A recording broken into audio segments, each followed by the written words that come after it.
Ano yung passion? Willing to do something even if you don't get paid. Ito na yung sinasabi ko po sa inyo. Minimum lang ako, pastor eh. Kaya ang trabaho ko pang minimum din. Kung hindi ko naman trabaho, ba't ko gagawin? And that is the mindset na marami pong Pilipino. Pero nasabi ng being you have a passion in Colossians chapter 3, verse 23. Ito very common. Tama? And whatever you do it ng buong Amen. If we want to have an excellent attitude, we need this passion. Meaning yung passion po natin, ginagawa natin ng buong puso.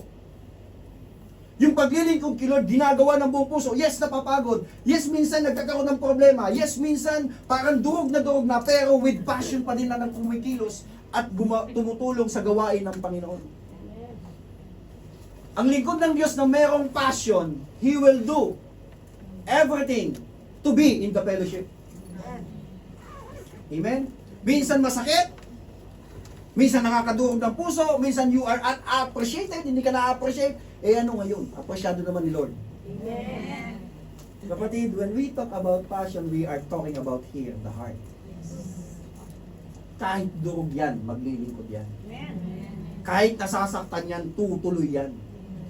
Hindi tayo naglilingkod sa tao, sa Diyos tayo naglilingkod. No matter what happened, kahit ako masaktan, tutuloy ako maglingkod. One and another, ang aking kinahawakan, for me to live is Christ, and to die is gain. Ang mabuhay, pakinabang. Ang mamatay, basta kay Kristo.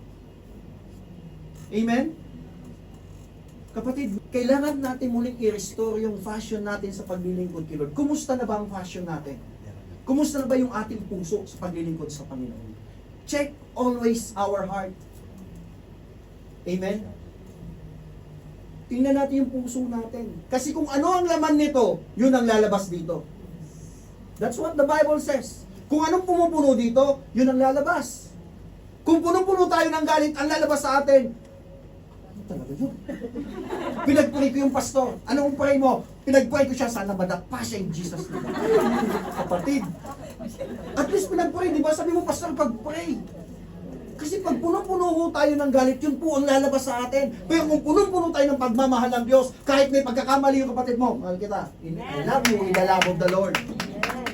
If we want to grow, if we want to have an excellent attitude, we must learn to understand teachable heart. Alam niyo, maraming nakakalungkot, pero maraming leaders, ito yung nagiging problema. A teachable heart. Ako, handa akong magpatuloy kung mali ako. Why? Kasi yun ang tinuro ng Diyos sa akin, and that is in my heart. Amen. Mas lalago ho tayo, at magiging mas mabuti tayo naglilingkod sa Panginoon. Amen. Nobody is perfect.